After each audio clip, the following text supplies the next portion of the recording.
So,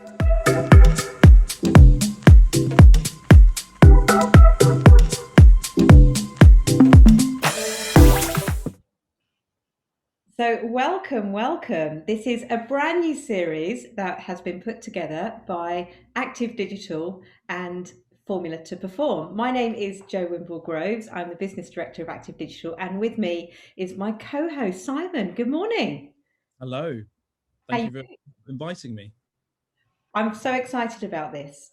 And we have our first guest with us today, who is the fantastic Alex Wallace from the Mintridge Foundation. Good morning, Alex. Good morning. Thank you so much for having me both. Excited to be here. Oh, we're so excited to have you. And considering that we've signed a technology partnership with the Mintridge Foundation, and we're now providing you guys with all the technology that you need, and I'm sure you're really looking forward to getting out and mentoring loads of children with your new iPhones and iPads. We're so excited that we're working with you long term now as well. Oh, I know exactly. And I think just being able to develop partnerships with organisations that share such similar values is so important to us. So we're very grateful for everything that you provide us. So thank you. You're very welcome. And one of the reasons why Simon and I sat down and decided that we wanted to have some conversations with people around employee well-being, really, because obviously the pandemic has really changed the way that we work so significantly. It's affected everybody in lots of different ways. And we know that just moving your body and getting out for some exercise, eating well, sleeping well, training well, and trying to make sure that you're also keeping your productivity levels up when you're working from a home environment. It's not been easy for lots of people and lots of different abilities as well. So I think it would be really interesting to find out what you guys have been doing, how you guys have been managing through the last 12 months, because we also know, your sector has been hit quite hard, and imagine now you're coming out the other side of it. I'm sure you've got some big plans that you want to try and push forward. And I think for us, Active Digital, we've been monitoring the well-being of our employees now for over for probably about 2 years, and over the last sort of 6 to 9 months, we've recruited Simon as a consultant, really, to work with all of our employees on their health, their fitness, and nutrition. And for us, it's been so successful, and we just wanted to use the opportunity to talk to people in a conversational way to sort of share what we've learned, but also what you've learned as well. So I'd love to kick off with the first question, really, Alex, is just for you to explain what the Mintridge Foundation is, why you founded it, and what your hopes and aspirations are for your company. Oh yes, well, how long have we got? Because I'm very guilty of going off and shouting about it for periods on end. So I will keep it brief, as brief as I can. But we're a registered charity, and we are dedicated to supporting young people's physical and mental well-being, and that's achieved through sporting role models. So we have a team of Olympians, Paralympians, and other professional sports stars that use their platform to enhance those young people through the far-reaching power of sport. And sport has so many different impacts that it can create that we're so grateful that we can utilize them to achieve our goals. And it's definitely been a very personal passion project from the beginning. So the needs that I feel are needed in the sector are definitely there at the forefront. And that's grown really out of my own sporting background, and what I felt I needed when I was growing up. I was a hockey player. I made my ambition, made my dream to play for England from a young age. And I got to England trials at under 16 after playing week in, week out, going through the system. But it was at those trials that I didn't get selected. And I didn't get selected not because of my hockey talent, but because of the internal pressures that I had put on myself, from the imposter syndrome I felt at those trials, from the fear of failure that I just had never had to cope with before. That when I didn't get selected, I then really struggled afterwards. I struggled with my own mental well-being. I struggled with my identity. I was Alex, the hockey player, but I'd failed at what I perceived I had failed at that. And I really fell out of love with something that I grew up just I fell in love with the game like any young person does in sport, and I was now playing because I had to and not because I wanted to. And I think the idea around Mintridge, which I didn't really appreciate I needed at the time, but it's having those mentors, it's having athletes that have achieved the highest goals, but they've also failed. They failed significantly in so many areas, and they've been there, they've done that, they've got the scars. And I think if I'd known that from a young age, I think I would have coped much better in that situation, because yes, I had a great support network around me in terms of family, but they didn't necessarily know what to do when I was struggling. And it's just something that's so needed, that there wasn't that focus then. It was all focused on the technique on the hockey field, which I was okay at, but there's just so much more to it. So Mintridge was very much born out of supporting up and coming talented athletes, but what it has grown to become is schools and clubs using it to promote self-esteem, to promote increased confidence. And that's what I love so much about sport in general, is that it can achieve that. So that's the biggest thing, really. But also it's about relatable role models. As I said, athletes have such a platform that makes young people, well, all people really, sit up and listen in a very different way, almost like they're like rock stars, aren't they? But it's about bridging that gap, and it's about, if you cannot be what you cannot see, and one of my favorite cheesy phrases. But I didn't have role models that I could relate to. I didn't really know who the GB women's hockey team were. They were really hard to find, whereas I loved Johnny Wilkinson, and I didn't play rugby and I'm not male, but he was who I looked up to. Yes, and I'm not ashamed to say that my Hotmail account was johnnywilkinsonmad@hotmail.com, which I should have probably changed before I applied for UCAS, but that's a different story. But actually looking back, why was he? Because I loved him. I loved his meticulous approach to his training. I loved his devotion, but actually I couldn't relate to that. So now with Mintridge, we have such a diverse team of athletes that the messages that they are trying to convey, whether that's around their physical well-being or their mental well-being, a young person can relate to that, because they're either the same ethnicity, they're from the same background, they're a para sport, they're from a similar school to them. There's so many different things that I just felt like was lacking growing up, particularly for females. So it's really big focus, and definitely we're seeing the impact that that's achieving from having those role models. Oh, I think that's absolutely wonderful. That is a great way to explain why you started the foundation. And role models are so important, aren't they? And relatable role models. And Simon, I want to ask you now. So as a personal trainer and someone that's been, training racing drivers across all different ages, how important is that for you to recognize and to see? Seeing relatable role models and having those mentors. I'm sure you've been mentoring a lot of young racing drivers coming through the ranks. Yeah, no, absolutely. And I've been mentored myself. So I was very lucky to be mentored by Dr. Aki Hintsa, who set up Hintsa Performance. And he was a Finnish doctor who moved over to Ethiopia and worked with less fortunate sort of young people and families. And there's quite an inspiring book he wrote called The Core, and he explains his sort of life journey. Sadly, he passed away in 2016, but I was lucky enough to work with him for about 8 years. And I reported to him in regards to working with the young drivers and supporting them through a process effectively. And Alex, you touched on some real good points there about failure, because failure should be embraced. And that's something I teach the drivers now. So everything I learned from Dr. Hintsa, I sort of apply to everyday life, and working with the young drivers, especially mentoring them and learning from others as well. So other experts that I work with and things like that. I can only share your sort of inspiration, aspirations in terms of how you go about supporting young people, and I think that's so important. And I love working with young people.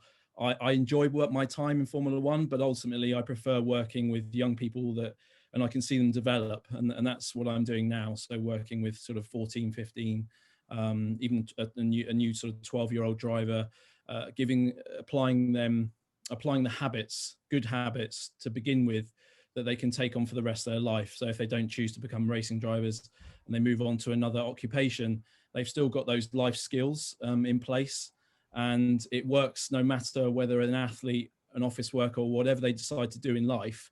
Having those life skills is something that I wish I had when I was younger. And I read through your website, and I was very inspired by what you do for the young people. And especially, I totally agree that having some mentor athlete who's achieved and failed, to explain and share their stories to young people, to know that failure is a good thing. At the time, it doesn't feel like it is, but we can learn everything from failure to then apply ourselves effectively to turn those failures into strengths.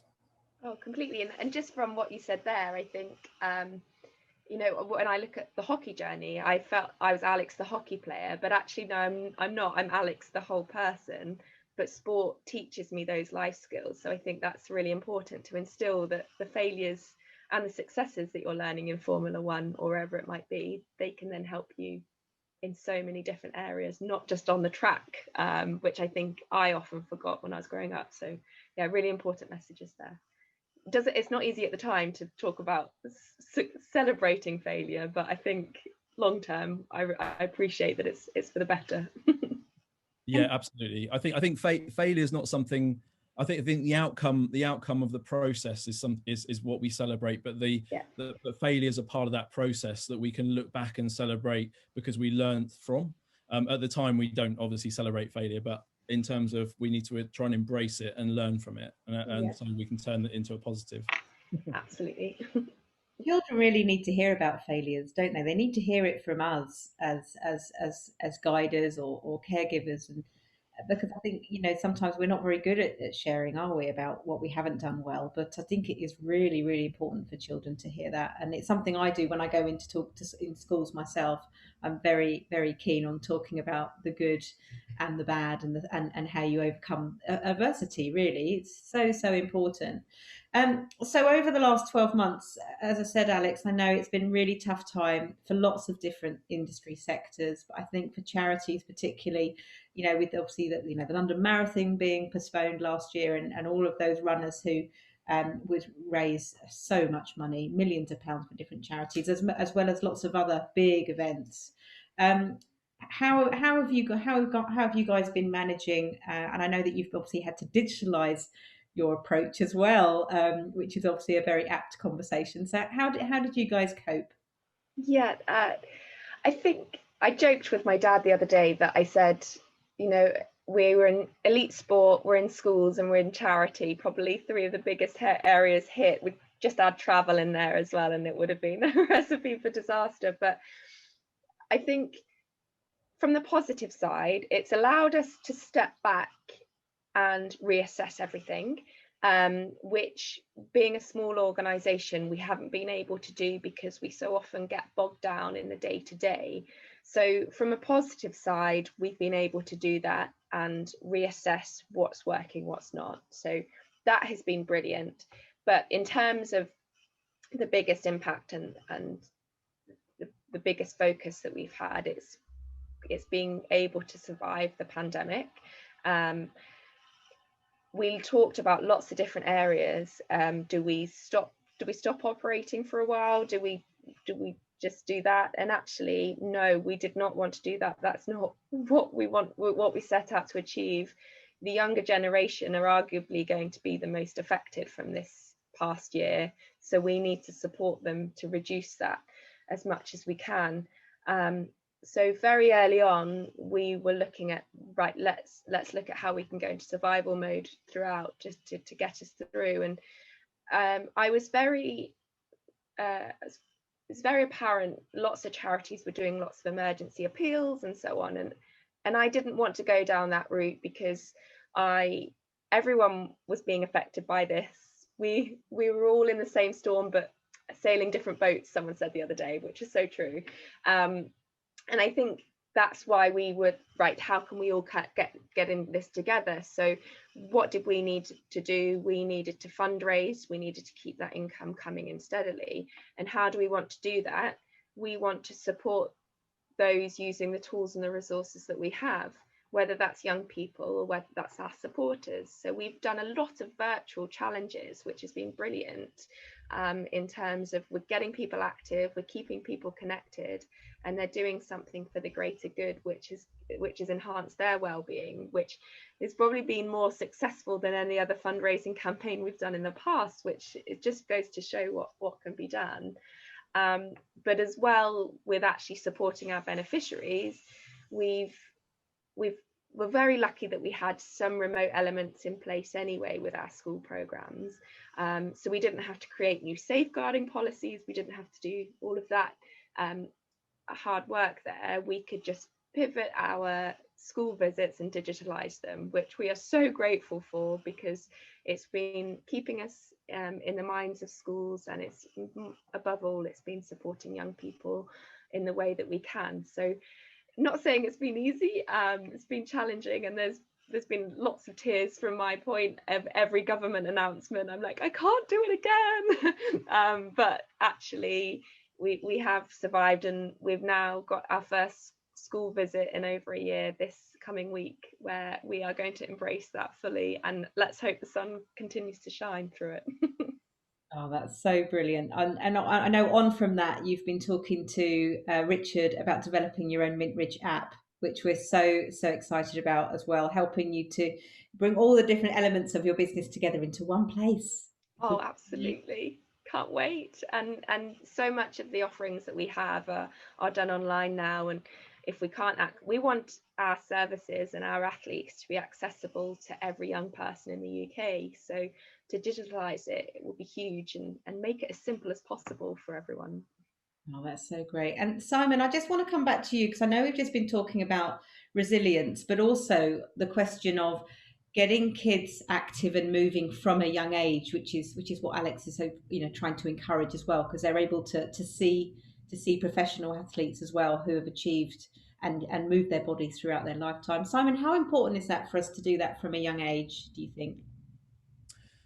I think it's very important. I know even in the sort of as we call it, the digital world, and the computer evolution or revolution, is that more and more of the consoles are now moving towards trying to keep children more active. And obviously, some years back, it was very much a sedentary kind of pursuit, where you sat down and you're playing on a computer game for ages and ages, and you're not moving around, and that affects you as you're growing. So your body's adapting all the time when you're growing. You go through this maturation process, and from a very young age, your brain's sort of plasticity is almost being molded, and that sort of hardens up and becomes less pliable as you get older. So you kind of almost ingrain and set those skills and those abilities and patterns of movement from an early age. So it's extremely important to encourage children to just to play, especially between the ages of sort of 1 to 7. It's all that play sort of time, and experiencing play, and sort of having a bit of freedom to play around. So I'm very fortunate to work with one of the top, or sort of get advised by one of the top pediatric strength and conditioning coaches, who's written and published over 85 papers. And he's written numerous books, and he sort of helps guide me a little bit every now and again, when I need a question answered on maturation and things like that. And he's very much into animal movements, like the lizard and the bear crawls and all these sort of things, which encourage children to move in a certain way, so they can experience and feel their bodies moving in different patterns of movement. And it's fun and it's engaging, and they can be certain animals, and lizards and crocodiles and bears and giraffes and whatever they're being. And I love that. And I actually use that with even the older drivers to some degree, especially like the bear crawl movements, things like that. So movement is extremely important. And if for an office worker, which obviously we're interested in sort of helping them move, is it becomes a very sedentary, very stagnated way of being. And without movement, we're not circulating our sort of blood effectively around the body, and oxygen and nutrients around the body to keep our body working efficiently and our organs healthy. So we need to encourage people that are sitting down for long periods to move regularly and to sort of change position in their seat, or if they're driving in their car, to sort of stop and have breaks. And office workers having breaks is probably one of the most fundamental things to do mid-morning, lunchtime, and mid-afternoon. Without those breaks, we're sitting in a sedentary position, and it also makes our brains processing very sedentary as well. So our creativity skills and our motivation levels and our enjoyment and our positivity is all reduced if we don't move, because we could become I did a video on this recently, but the difference between a flowing river and a stagnant pond is that we want to be a flowing river and not a stagnant pond.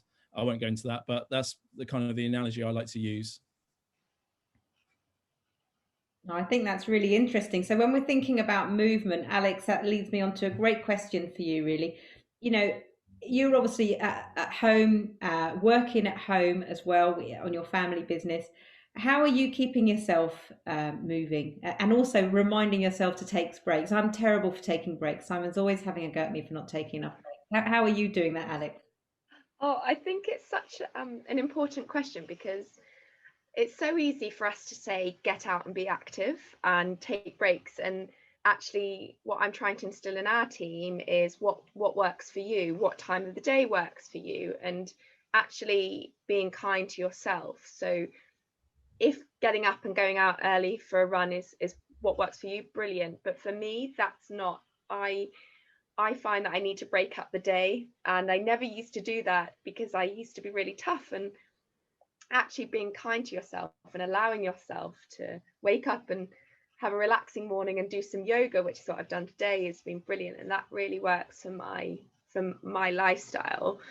And then if I've had a stressful day, I like to go and play tennis. So I'm so glad the tennis courts are back open, because I'm so guilty of everything rushing around in my head, and particularly on the run. Whereas actually, if I'm playing tennis, I have to be so in the moment, I have to be so mindful that all I'm thinking about is that ball coming towards me, that actually it's really good and teaches me to be present, which I'm not very good at. And I think as well, if I go out for a run or a cycle, I put the apps on, and I'm then putting pressure on myself with I'm not as fast as I used to be. So if I want to do that, right, go out and enjoy it. Remember why you did it, that enjoyment we had when we were younger that Simon was just talking about. And otherwise I just get het up, and I end up not enjoying the thing that I love so much. So I'm really keen for the team here to, if Katie says, oh, I'm really sorry, I'm just going to have to take some time out and go for a walk, absolutely, you do not have to ask me to do that.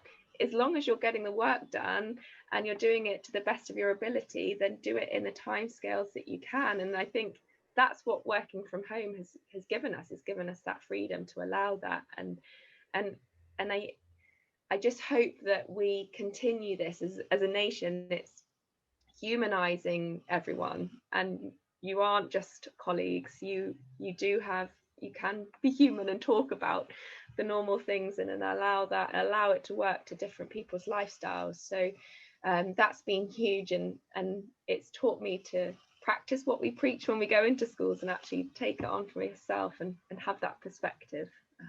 So yay to the tennis courts being reopened. Makes me much happier. Simon, I know you're really passionate about this, about the power of walking or even brisk walking, and just getting out in nature, and how much that can change, just change how you're feeling, even if it's for 20 or 30 minutes. And obviously Katie feels that as well. Simon, tell us a bit about the sort of the power of even just going for a walk and how that can change your mindset. Yeah, it's really interesting, Alex. You touched on a few points there where you talked about people sort of going out and enjoying exercise, and sometimes I think people get anxious about what exercise means to them, and they may have had a sort of difficult experience when they were younger of PE lessons and that sort of thing. We don't all enjoy certain aspects of PE and playing sport. I was rubbish at football, but I love running and athletics, and so I hated the winter and love the spring summer months. And I think it's really important for people to understand that exercise is there and movement is there to be enjoyed. And you don't have to go to the gym. You don't have to sort of do specific types of what we call exercise and movement training. you can actually just go for a walk and enjoy the outdoors and enjoy the experience. And in actual fact, our body's sort of energy systems from an aerobic level, the health benefits are actually quite a low intensity. And if we want to improve our cardiorespiratory sort of strength and an ability to enhance our fitness, then we can obviously increase that intensity, but it should be layered up over a period of time if that's what you want to do. But there's nothing wrong with going out and just going for a gentle and then building up to a brisk walk, because science has shown in a recent article that Richard actually sent me on brisk walking, which reinforced what we're teaching everyone at Active Digital, is the fact that brisk walking is proven to be very, very effective at improving your health, well-being, and your cardiovascular and respiratory system. And then over time, you can layer that up. And there's nothing wrong with running and jogging, but we shouldn't always feel like we need to go for a run and jog in order to improve our fitness. That's something to aim for if that's what you want, but there's nothing wrong with just brisk walking. We can actually get a lot of health benefits from brisk walking. And in fact, I brisk walk and cycle rather than run now. I came from an athletic running background, and I now prefer to do sort of more biking exercise, and that makes me happy. And the thought of maybe going for a run makes me more anxious. So I think it's finding those pursuits that really make you passionate and excited to do, and not anxious about the thought of doing it. Because if something gives you that sort of stress and anxiety at the thought of it, then maybe you shouldn't do that and find something else that you actually do enjoy, i.e. tennis. Yeah. Big recruit for Ketton Tennis Club at the moment, if anyone wants to join. Brilliant. When it comes to motivation, this is a question for both of you, really. Do you think that's obviously a massive part of it? And Simon, I know you love talking about motivation, because people might think, oh yeah, I really need to go and do something. But it is a point of getting up, making the time, and actually just going and doing it, and being motivated to do it. I think this has been a really tricky one for so many people this year. For our athletes themselves, when they haven't known what competition is coming up next, but also for just the the general public, and that's why the challenge I spoke about earlier, I think we had such success with it, because we created a challenge which was get a team of 7 together virtually and try and achieve a common goal within 7 days. And I think for me, having that accountability was a real added motivation. It was having that team around you. And I think that's great for some people, but again, it might not work for others. And it's just going out and how does this make you feel? How do you feel when you end your run on a personal level? So I think, again, motivation, you could talk about it for so long, because it means so many different things. And if this year hasn't challenged you to think about motivation differently, then I don't know what will. So for me, it's having a challenge and to have a set target, and that's what I like. Otherwise, I really struggle to push forward. But as well, it's, for me, the motivation with tennis has been escapism. I've been working from home, I've been doing everything from home, right? Getting in my car, it's a change in the day, and it's actually just forgetting about it and getting back to that core of why I love sport and that enjoyment. I'm actually not, as one of the most competitive people in the world, I'm actually not worried about the results at the moment. I'm just having a great time. That's so good. That's so good. That's brilliant. Simon, if people are feeling a bit low,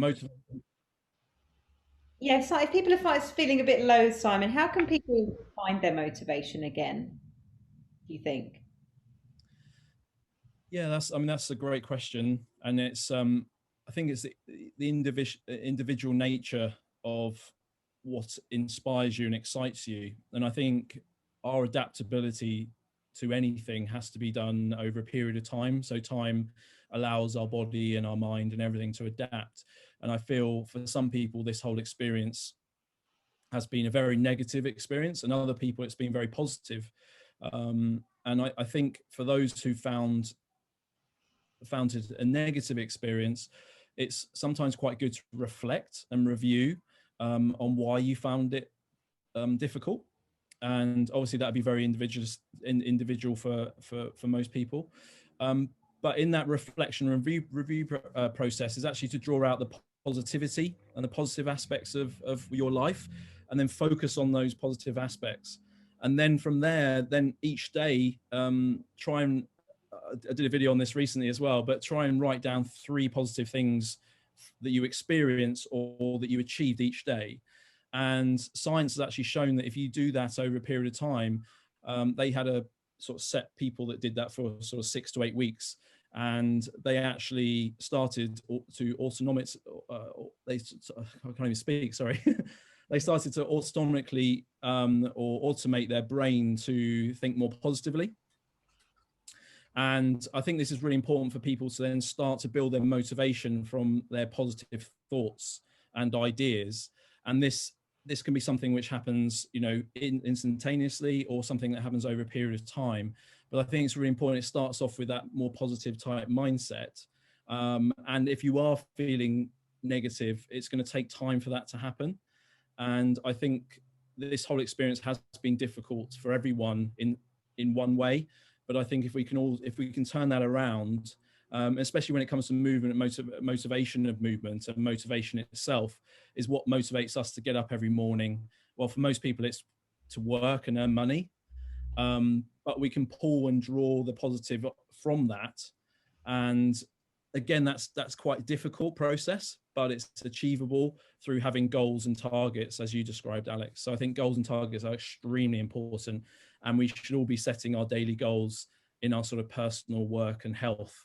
And if we do that every day, we can achieve 365 goals a year, or times that by 3, then almost 1,000 goals a year that you're achieving. So I think giving yourself something simple, like I'm going to hydrate better today by drinking 1 extra glass of water, and substitute that instead of coffee or tea or fizzy drinks or whatever it might be.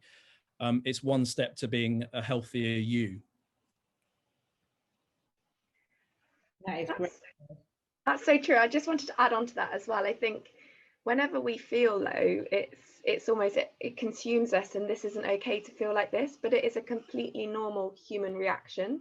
And I think as long as we acknowledge that, and we acknowledge those negative feelings as well as we acknowledge those positive ones, that's okay. Because if we don't, it will build and build and build, and that's when we really struggle. So yeah, I really like that point of checking in and acknowledging both sides, positive and negative.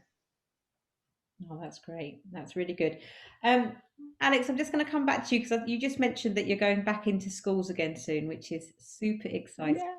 Yeah. So what are your plans from here on? Is it more a case of getting back to your new normal, or is it a great time for you guys to grow and to thrive? Because as you said earlier, you know, we're concerned about young people. I don't think there's been, you know, more concern of health and well-being, particularly with anxiety and depression in our young people. So your services are needed more than ever. Yeah, absolutely. And it is about us being able to grow with the new normal, the cliche phrase that is. But I think what this has taught us is that we have actually seen that having a conversation with an athlete, an assembly online, is actually not as powerful as them being in person, but it achieves some brilliant outcomes as well. So what this has allowed us to do is that we can be more accessible and even more affordable to schools across the country. So that will allow us to grow more, because not only are we offering school visits, but we're offering online services much more as well. So we are going to be at the forefront, and we are going to make sure that everyone knows that we can support those young people that need it. And what a better time to do it. So roll on September, I think that's when everything will be back to the way we want it to. And yeah, we've got big aspirations for where we want to go with it. So exciting, and we're ready. I sent an email to the team this week. I just said, just to fasten our seatbelts, because I think it's we've been used to doing everything on our own for the last year, and now it's going to hopefully have a roundabout turn and go to where we want to really be. Do you think the government could do more to encourage more PE in schools? Because I know it has been lacking, hasn't it, over the years? It's almost got worse rather than better. Yeah, No. I I definitely think that, and I think at the start of last year, March, April time, I think just seeing how the focus on supporting young people was keeping them active, being creative, whatever it might be, that actually, why isn't there more funding focused on the arts, on the sports, which is creating more positive well-being on young people? And actually, a lot of the time, the focus is on English and maths, which is obviously very important, but can they not be of equal benefits there? And yes, I do think the government could be doing a lot more, and hopefully we can showcase why, because of what impact it has had, when what impact it has on their attainment and their academic studies as well. There's so many far-reaching impacts from sport that I think they can't be forgotten. Yeah. And Simon, as a father of three, how do you keep your kids, active and doing PE? Do you get them doing lots of squats, lunges, and press ups on a day-to-day basis? No, I obviously keep them active and encourage that. But I'm a real believer that they kind of need to find the things that they enjoy. So Summer, my daughter, she loves climbing, so we take her to climbing and swimming. And then my son likes rugby, so we play rugby and things like that, and take him to rugby lessons. He loves running, so I sort of teach him a little bit about how to run and stabilize his body a little bit and things like that, but just in a kind of fun way. I do in the summer months, spring and summer months, especially when the weather's nicer, when we can play outside, is do the animal movements. And I set up I have been known to set up PE lessons outside, so climbing up a ladder and then using my ladder drills for little fun little bits, and then going through the hoop and like creating like a mini assault course for a bit of fun. But my son, we believe he's got a bit of joint laxity. So I've been doing a little bit of strengthening with him in my gym. So we've been doing some squats, push-ups, some pull-ups and things like that, and a little bit of static neck work, which the drivers do at a young age, because they have to tolerate sort of 2G, 2.5 G loads in corners, sort of G force. So yes, I think it's really important, but it's just finding things that they enjoy doing and not sort of trying to encourage too much if it causes them a bit of anxiety and they don't really enjoy it. It's, like motor racing, I certainly don't want them to pursue that necessarily, because it's going to cost me too much money. But if they want to do it, then and they enjoy it, then I'll encourage anything. So that's what I believe. Oh, that's really good to hear. I thought the bear crawls would be in there somewhere. Um, Yeah. So before we finish, Alex, how can people support Mintridge Foundation and the fantastic work that you're doing? Because we want to give you a really good shout out today, so people can understand what Mintridge is about. But what can they do if they can follow you on social media? Can they get involved with some of these events? What can they do? Oh, absolutely. Thank you, Joe. That's great.